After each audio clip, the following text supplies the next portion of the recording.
Maaari bang masabi na oo, may kakulangan ng batas? Una po, linawin ko po, wala po akong sinabi na kulang ang batas. Yung bitiw na salita ng bata dito sa video na sinasabing ginawa namin ng krimen dahil alam namin hindi kami mapaparusahan ay maling impormasyon. Parusahan. Dahil yung dalawang involved sa Magwad killings, pinarusahan. Nakakulong ngayon. Sa ating kasalukuyang batas po, ang mga 15 anyos pababa ay exempted sa kriminal na pananagutan at sasailalim sa mga intervention program ng pamahalaan. Samantalang may edad na higit sa 15 taon gulang, ngunit hindi lalampas ng 18 taong gulang, ay hindi rin pananagutin. Maliban na lamang kung siya ay kumilos ng may sapat na pag-unawa o discernment. Batid ko din po na naglabas na ang ating kataas-taasang hukuman ng mga panuntunan sa pagdetermina kung ang child in conflict with the law ay umakto ng may discernment. Ayon po sa Supreme Court, ang discernment ay tumutukoy sa kakayahan ng isang bata sa oras ng pagkakasala na maunawaan ang pagkakaiba ng tama at mali. Kasama rin dito ang kakayahan ng minor de edad na malaman ang kahinatnan ng pagkakasala. Nakasaad din po sa Juvenile Justice and Welfare Act ang mga batang may edad higit sa 12 hanggang 15 taong gulang na mapatunayang nagsagawa ng mga seryosong paglabag sa batas ay ituturing lamang na neglected child at ipapasok sa pasilidad ng Intensive Juvenile Intervention and Support Center o tinatawag na Bahay Pag-asa. Ginoong Tagapangulo, saganang akin lamang po naman, baka po napapanahon na upang muli nating bisitahin ang mga umiiral na batas tungkol po sa kriminal na pananagutan ng mga kabataan.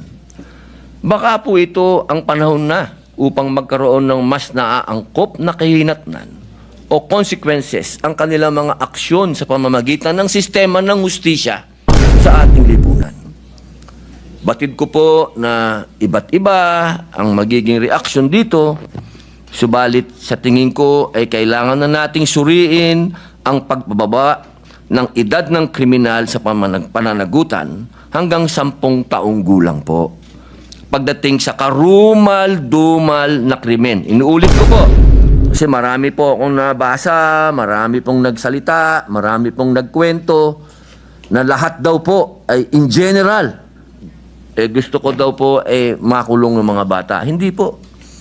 Alam niyo po mga kababayan, kung meron pong isang nakakaintindi patungkol sa criminal mind, wala na po sigurong gagaling pa sa akin dito dahil ex-convict ako Hindi ko po yung pinagyayabang. Pero ito pong sinasabi ko ay karanasan ko. Hindi ko po ito nabasa sa libro, hindi ko po ito natutuhan sa teacher, hindi ko po ito na kausap lang ang isang tao o 2 tao, 3 tao. Ako po ay nakulong mismo sa populasyon ng bilangguan. Marami din pong nakulong dyan, pero hindi naman nakulong sa bilangguan talaga, nakasama ka sa populasyon. Ikaw mismo ang nandun, nakikita mo yung mga tao, 24 hours, 7 days a week, kasama mo ang mga bilanggo.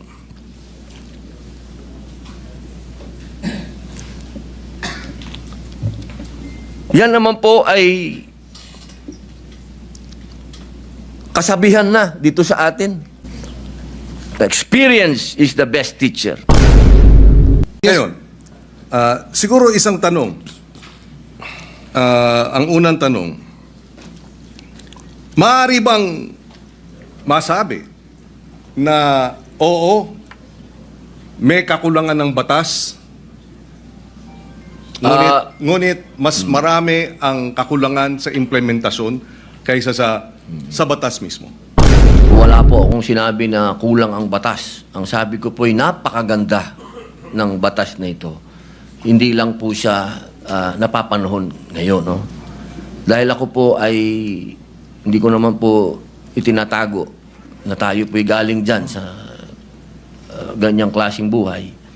Yung mga ganito po kasi, alam nyo, minsan iisipin natin ang mga kriminal bobo, kriminal tanga, kriminal walang isip. Ay gusto ko pong sabihin sa inyo, nagkakamali po tayo. Yan ho ang mga pinaka may brilliant mind, ano? Kung gusto nilang gumawa ng krimen at gusto nilang gamitin po talaga yung mga bata, talaga pong magagamit po nila. Kaya ulitin ko po, Senator Kiko, wala po akong nakitang hindi maganda sa batas po ninyo. Ako po'y naniniwala dito sa batas po ninyo. Kaya lang po, kailangan po natin mag-adjust po sa panahon po ngayon. Nabanggit nung in-interview na kabataan na kaya nila ginawa yung batas, yung kriminalidad. Kaya sila gumawa ng krimen ay dahil hindi sila mapaparusahan. Tama yun, di ba? Tama yung kanilang, yung bitiw na salita. Tama ba yun sa ilalim ng batas na pag sila'y gumawa ng kriminalidad o krimen ay hindi sila mapaparusahan? Sa usapin po ng, kasi ganito po yan, napakaganda po nung inyo pong katanungan.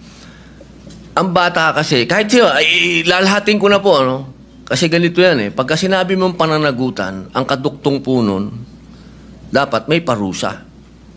Kasi kung pananagutan, oo, may pananagutan, sinabihan siya, ginawa mo yan, kaya ganito muna ang mangyayari sa'yo, dadaling ka muna dito sa Bahay Pag-asa, dadaan ka dito sa matinding intensive na masasabi nating psychological and moral and lahat na po, sabihin natin. Alam niyo po, Senator Kiko, sa 3 years and a half ko po sa Bilibid, hindi ko naman po nila lahat, pero wala na pong pinakamagagaling na artista kundi kriminal. Kapag kaharap niyo po yan, lahat ng drama, lahat na po, sabihin niyo po, lahat ng kalungkutan, lahat ng pinagdadaanan niya, sasabihin sa inyo. Pero pag talikod po ng nag-i-interview dyan, halimbawa ng empleyado, yung sabihin gwardiya, o ng probation officer, pag talikod po nun, pagbalik nyo sa selda, bubuksan yung wallet niya. Papakita sa iyo yung dyaryo. Ito ang pinatay ko, pare. Ganyan po ang criminal mind. Hindi ko naman po inilalahat. Pero pagka sinabi po natin kasi ng pananagutan, dapat nagbabayad ka ng kasalanan. Hindi lang binasa sa iyo. Hindi yung parang gumawa ka ng isang karumal-dumal na krimen. Ito po nakita ko po ito dahil ako po ay kagyat na pumunta sa Camarines Norte nung ni-rape nila yung batang ano po ito Senator Kiko magkakaibigan po ito. Yung babae ni-rape nila, binidyo nila, lahat pinatay, lahat po binidyo hanggang naagnas yung bata, binidyo. Pagdating po nung kasama po ako doon nung dinala po doon sa Bahay Pag-asa, ang sabi nung bata, hahantingin ko kayo. Sabi dun sa mga, papatayin ko kayo. Sabi dun sa mga pulis. Ilang taon yung batang yun? 13 po. At ilang taon yung, grupo sila, hindi ba? Grupo po. 13, 15, yung isa po, 16. Yung bata pong ni-rape nila, 13 din. Yes. Okay.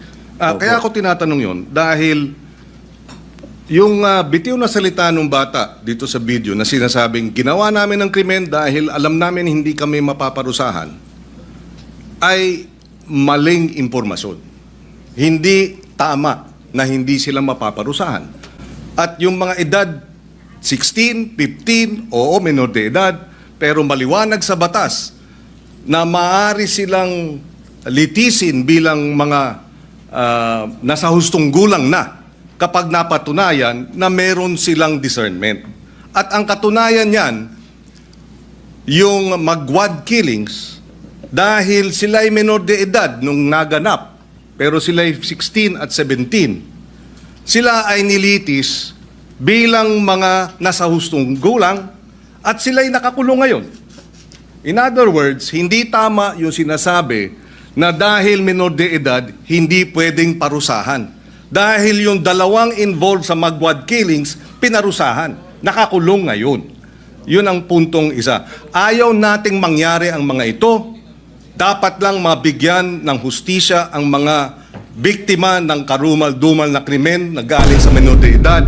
Subalit hindi tama pag sinabing kapag menor de edad dapat pakawalan, number one, dahil pag pinakawalan yan, labag sa batas yan, at dapat parusahan yung mga nagpapakawala ng mga menor de edad na nagkasala. Yan ang batas.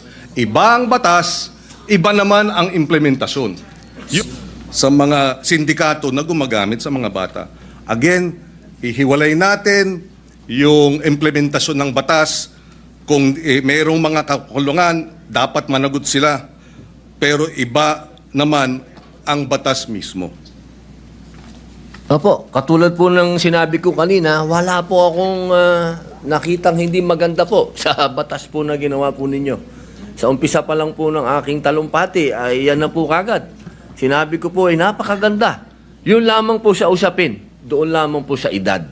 At yun po talaga ang aming intensyon na bumaba po ito. Dahil sa nakita naman po natin, talagang yung mga nakakagawa po ng krimen ngayon ay nasa ganung edad na po.